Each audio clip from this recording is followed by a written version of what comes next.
আসসালামু আলাইকুম। আমি আপনাদের গত ভিডিওতে দেখিয়েছিলাম ছোট বাচ্চা মুরগি। আমাদের আজকের ভিডিওতে দেখাবো আমাদের কয়েকটি বড় মুরগি আছে।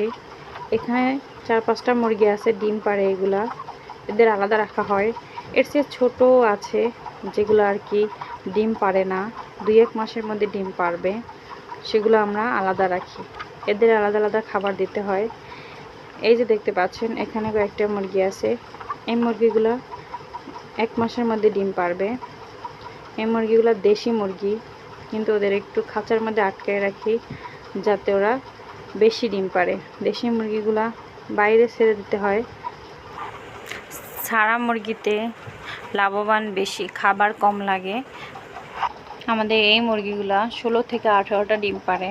আপনারা বলতে পারেন গ্রামে বসবাস করে কেন মুরগি আটকে পালা হয়? আমরা সবসময় মুরগি আটকে পালি না। ছোটোবেলা যখন একটু খাবার খাওয়াইয়া আটকে রাখি, একটু বড় হলে তারপর আবার ছেড়ে দেই। আবার যখন ডিম পাড়া হয়, যে মুরগিগুলো যখন ডিম পারবে তখন আমরা এদের আটকে খাবার খাওয়াই যাতে সব ডিমগুলো একসাথে পাওয়া যায় এবং এই ডিমে তা দিয়ে বাচ্চা ফোটানো যায়।